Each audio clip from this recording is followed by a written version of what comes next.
Je vais poser ma question sous forme d'un exemple. Oui. Imaginons que j'ouvre une école de devoirs à Molenbeek et qu'il y a une deuxième école qui fonctionne par ailleurs. Le critère de l'école que j'ouvre, c'est avoir des enfants de 10 ans, si c'est la tranche d'âge, qui font partie de fratries où il y a plus de 5 enfants, où les parents sont au chômage et où les 2 parents ne parlent pas le français. Hypothèse. Versus une autre qui accueille des habitants du quartier. Et donc ma question porte sur en fait la mesure du matériau de départ, parce que tout ce que vous avez dit sur la mesure, c'est en fait tout à fait relatif au matériau de départ. Donc je voudrais vous entendre parler du matériau de départ, mais l'expression est mauvaise, mais je suppose que vous comprenez à travers l'exemple que j'ai donné.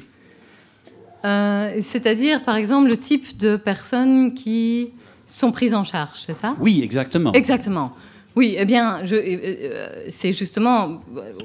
Bon, peut-être que c'était pas suffisamment clair, mais j'ai l'impression d'avoir montré, enfin, d'avoir essayé d'appuyer l'importance justement de tenir compte du fait que les résultats obtenus ne peuvent être lus qu'en fonction, évidemment, du type de personne, du type de population qui est prise en charge. Et donc que l'évolution de la population cible est tout à fait clé dans l'évaluation des performances sociales. Et je ne sais pas si ça répond à votre question. C'est-à-dire que j'aurais voulu savoir quel est alors le formalisme que vous appliquez pour détecter les paramètres de votre population de départ.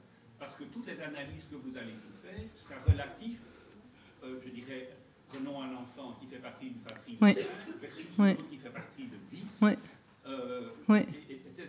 Dans la culture, c'est le fond du Maroc versus le Vietnam. Tout ça, c'est tout à fait différent à tous les coups. Oui, tout à fait. Alors, la maison d'accueil dispose en fait déjà de beaucoup de paramètres sur, de ce que moi j'ai appelé les statistiques, des statistiques démographiques, mais bon qu'on peut appeler autrement, quoi. C'est-à-dire que elle a par exemple, elle connaît le niveau d'éducation des personnes qu'elle prend en charge,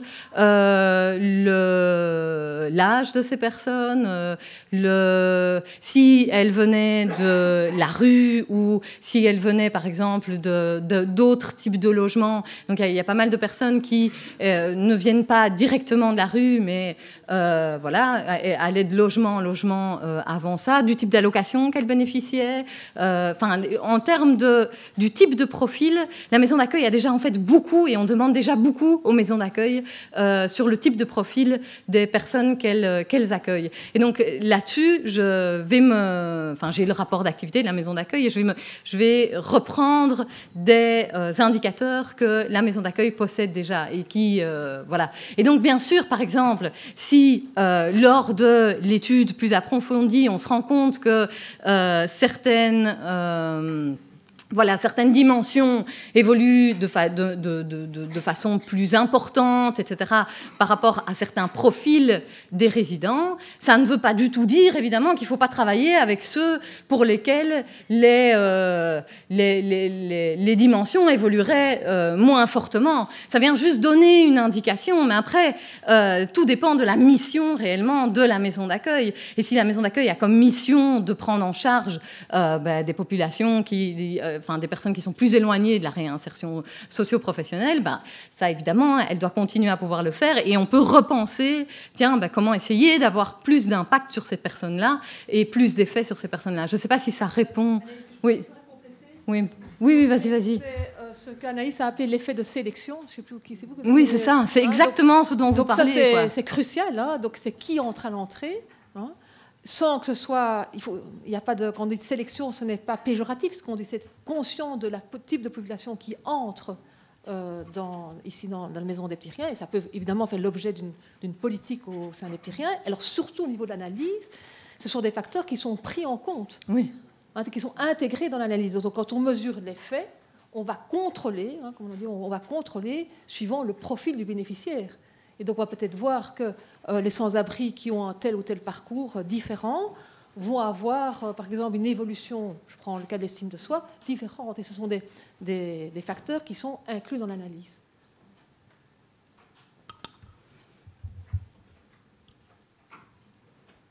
vous parlez toujours de la maison d'accueil, mais les petits riens, ça n'est pas que la maison d'accueil.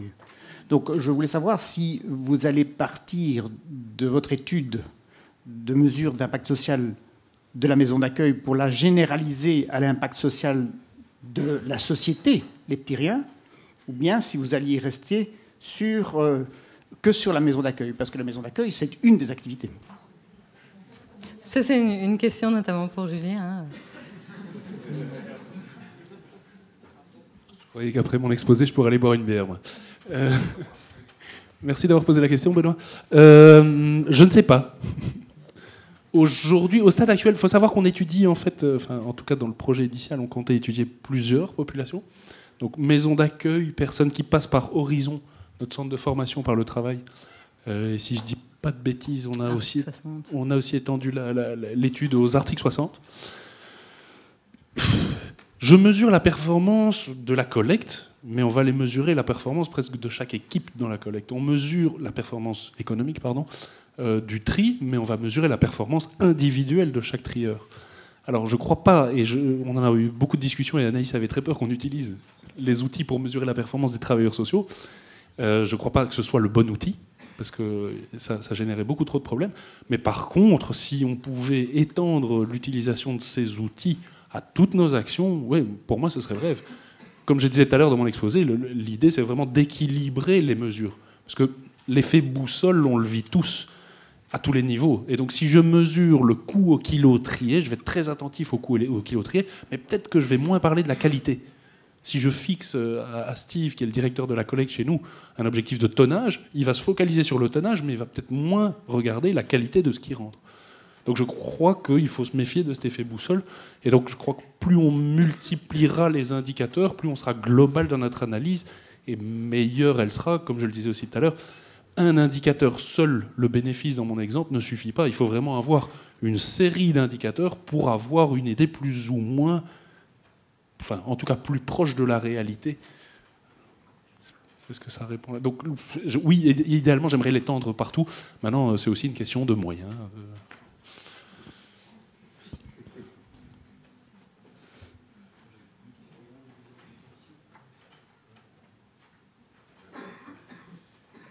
Oui, je reviens sur la réflexion de mon voisin. Et en fait, moi, c'est une des choses que je me pose dans le secteur des ASBL, dans toutes l'économie, tout le monde social, c'est que on peut toujours, évidemment, donc chaque ASBL a une mission bien spécifique, hein, donc là c'était bien décrit, et dans lequel elle va bien sûr essayer d'évaluer, enfin ça c'est le travail que vous faites pour l'instant, évaluer quelle est l'efficacité maximum par rapport à la mission auquel je me suis donné. Maintenant je pense que, et ça c'est un des gros problèmes, je trouve parfois au niveau de la société belge, c'est que tout ce secteur social est souvent très indépendant, il a bien entendu besoin de subsides, et donc ça va être des critères pour rentrer dans certaines filières, mais on sait très bien que les gens s'arrangent parfois par rapport à l'objectif premier qu'ils se sont fixés.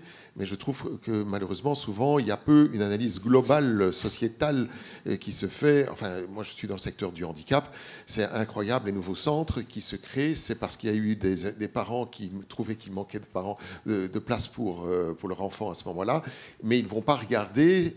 Il n'y a personne qui regarde, mais est-ce qu'il y a des centres qui ne fonctionnent pas suffisamment assez et qu'on pourrait transformer Et donc, pour moi, c'est l'adaptation aussi de tout ce secteur, hein, avec les côtés très positifs, évidemment, c'est que c'est des initiatives privées et donc, il y a une motivation qui est très forte, etc. On n'est pas du tout dans la planification, mais parfois, il faudrait aussi avoir des indicateurs au niveau planificateur et donc plus macro, quoi.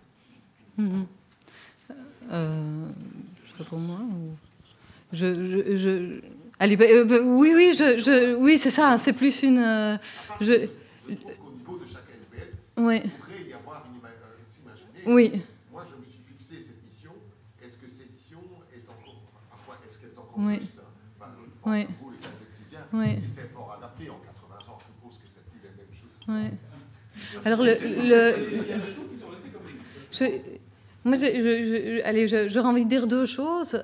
Premièrement, je pense que pour aller dans quelque chose d'aussi précis que ce qu'on a voulu mettre en place ici, il faut que ce soit ad hoc, c'est-à-dire vraiment spécifique à chaque fois pour chaque entreprise sociale, pour correspondre à la réalité de l'entreprise sociale. Maintenant, par exemple, le projet Concertes voilà, a cet objectif plus au niveau secteur, d'essayer de mettre en avant des indicateurs qui pourraient être plus transversaux et fonctionner au niveau du secteur.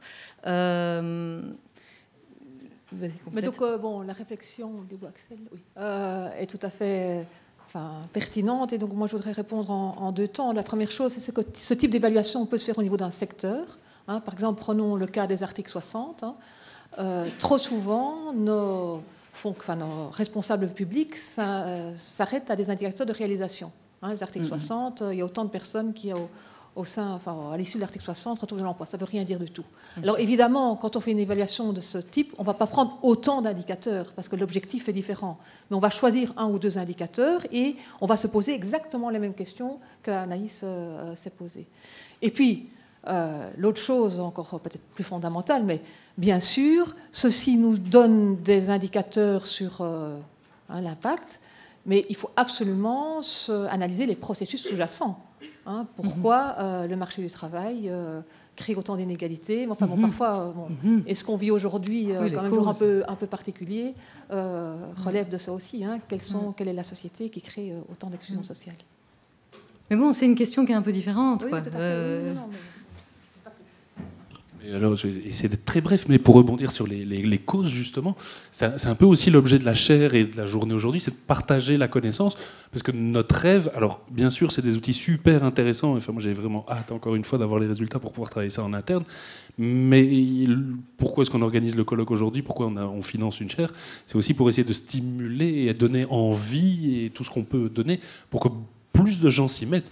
Allez, soyons fous, rêvons tout haut, mais moi, mon rêve un jour, c'est que toutes les entreprises au monde soient obligées de publier un bilan social sur base d'indicateurs précis, alors peut-être en définissant des méthodes, etc. Mais est-ce qu'on ne pourrait pas standardiser pour quand même pouvoir avoir certains effets de comparaison? Tout à l'heure, dans les questions sociales que je me posais, c'est quelle initiative fonctionne, qu'est-ce qui ne fonctionne pas sur base et avec toutes les précautions qu'il faut prendre et qu'Anaïs a très bien expliqué, mais au moins aller pouvoir chercher, tiens, ceux-là réussissent très bien avec les jeunes de 18-24 ans. Pourquoi est-ce qu'ils arrivent et nous, on n'y arrive pas? Enfin voilà, ça c'est un peu le rêve qu'on poursuit avec la chaire et j'espère que vous allez le partager avec nous. Donc je suis désolé, il va rester 7 minutes environ, donc 2 questions. Bonjour, moi je m'appelle Didier Quettel, je suis directeur de droit quotidien. Je suis dans un réseau international qui est le réseau Ashoka, qui favorise beaucoup de travail comme celui-ci. Et on a mené une étude, pas aussi approfondie que vous. Et on a assez rapidement dû arrêter parce que, et c'est ma question, c'est combien de temps, en termes d'heures, ça vous a pris de faire ça? Donc à la fois vous chercheurs, donc avec vos compétences, mais à la fois vous, votre équipe mobilisée, etc. Donc je crois que c'est très beau, c'est magnifique, ça peut nous aider, mais je pense que c'est pas réaliste au regard des tailles de nos organisations, sauf la réponse de Madame qui dit par secteur ça a un intérêt. Néanmoins, j'en tire quand même une conclusion de ce travail, c'est que ce qui n'est pas tant important, c'est pas le chiffre qui sort. Ce qui est important, c'est le questionnement que ça engendre dans l'organisation. Et on n'a pas été au bout du processus, on a travaillé avec une autre école en Flandre pour y arriver, mais ça nous a vraiment aidé pour verbaliser, si vous voulez, et pour nous questionner sur les priorités. Donc voilà, on peut mener ce type d'initiative, mais je voudrais que tout le monde soit conscient de la charge que ça représente.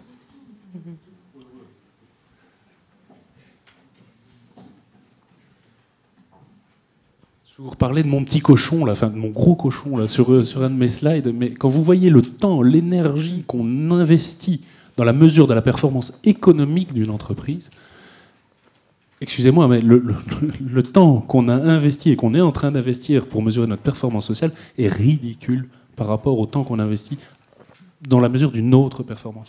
Donc je crois que c'est encore une fois une question de choix. Alors je suis tout à fait d'accord, on dispose de moyens limités, voire parfois très limités, mais je crois aussi qu'il y a une question d'attribution de ces moyens et de l'importance qu'on attache à ces processus. À partir du moment où on décide que, enfin je sais pas, la survie d'une entreprise, c'est quelque chose de vital, et donc on est obligé de le mesurer et de le tenir quasi au jour le jour, tenir à l'œil certains indicateurs économiques. J'espère que beaucoup d'organisations souhaitent non seulement rester en vie, c'est très bien, mais surtout avoir une utilité, parce que rester en vie et ne servir à rien, en soi, ça ne sert pas à grand-chose, malheureusement. Et donc, j'espère que beaucoup d'organisations accepteront de donner des moyens à plus de mesures de performance sociale pour être certain qu'elles existent avec une raison. Mais là, on rentre dans le débat. Alors, encore 2 questions. On avait une ici. Mais je pense que c'est une vraie question, hein, ceci dit. Le temps que ça met est certainement pas négligeable. Et donc, il y a la question de disposer de... Enfin, je pense que c'est vrai que c'est un vrai choix, mais il y a aussi la question des moyens, c'est pas faux. Oui, oui. Quoi ? Organisations qui sont prêtes à mettre de l'argent là-dedans. Ça, c'est un appel. Je dis, voilà, si ça a une importance, que c'est les services sociaux aussi sont prêts à mettre de l'argent pour qu'on mesure ça. Je crois que le débat est extrêmement important et je voudrais rebondir sur ce que Julien disait. Quand on voit l'argent qui est investi dans l'innovation technologique ou bien dans la question de l'appréhension des performances financières, peut-être qu'il s'agit un peu de changer nos regards quand on voit les masses d'argent qui sont investies, et que peut-être investir aussi pour mesurer l'innovation sociale ou l'impact social est vraiment aussi quelque chose qui peut être fait. Je crois qu'il y a un problème de regard aussi des différentes parties prenantes par rapport à cette problématique. Et donc il y a vraiment une question de politique derrière ce débat.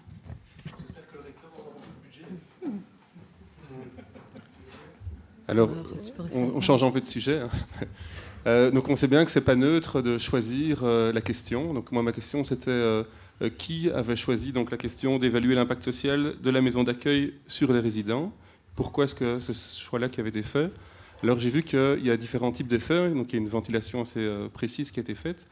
Mais est-ce que aussi par rapport finalement sur la maison d'accueil, est-ce que vous avez essayé de ventiler par exemple le modèle de financement de la maison d'accueil, son projet pédagogique, son niveau d'encadrement, pour essayer de voir finalement qu'est-ce qui provoque cet effet?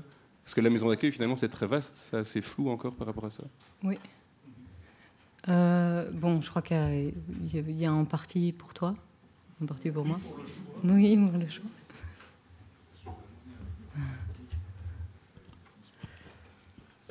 Non, sur le choix, choisir, c'est renoncer. Et donc, il a fallu faire des choix. C'est vrai que la maison d'accueil, c'est quand même une des grosses actions des Pyrénéens en termes d'action sociale. C'est peut-être aussi un peu plus facile à mesurer que l'impact que peut avoir la mise en activité, par exemple, des bénévoles dans la catégorie bénévoles sociaux, donc des gens qui font appel à nos services sociaux et à qui on propose un bénévolat dans nos activités, justement pour redonner du lien. C'était peut-être un peu plus diffus. Là, on avait un lieu, une population plus facile à cibler, et il fallait commencer par quelque chose. Mais comme je le disais tout à l'heure, idéalement, on va essayer d'étendre ça de manière la plus large possible.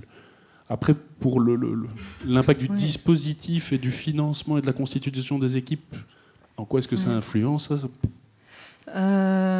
Bon, je pense qu'il y avait aussi une double question ce choix-là a aussi été fait par la direction, quoi. C'était ça aussi, je pense, la question. Qui a choisi, hein? Pourquoi, voilà, et qui oui.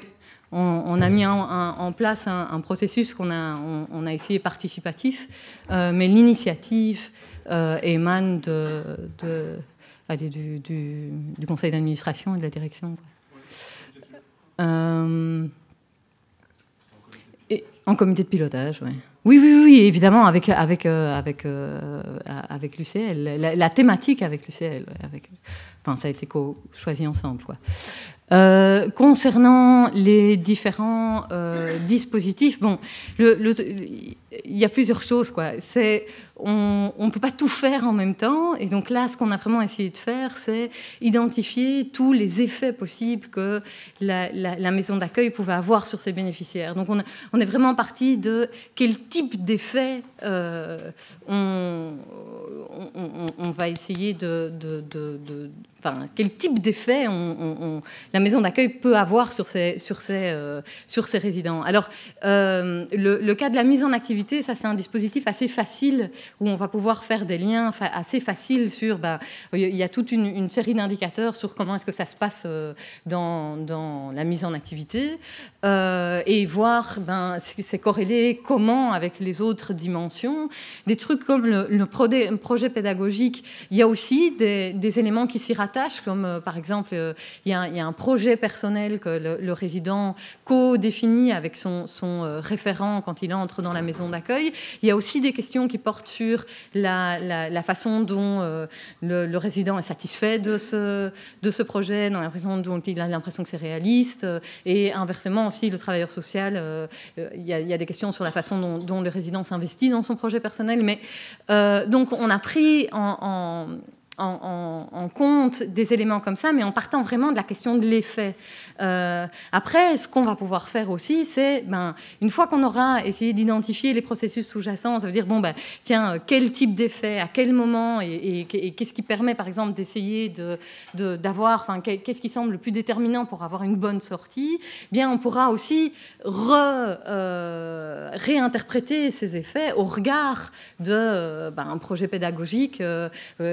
Julien disait, si par exemple l'estime de soi semble être un élément tout à fait clé, on pourra repenser la façon dont l'estime de soi est prise en compte pour le moment au sein de la maison d'accueil. J'espère que ça répond plus ou moins à ta question. Je suis désolé, mais il va falloir que ça réponde à la question, ou alors que vous continuez la discussion pendant le café. Donc on va faire une pause maintenant. Madame, je sais qu'il y avait encore plusieurs questions. N'hésitez pas à les poser pendant les pauses qui nous attendent. Donc 15 minutes de pause maintenant. Il y aura encore aussi une partie questions-réponses après le débat. Tout à fait.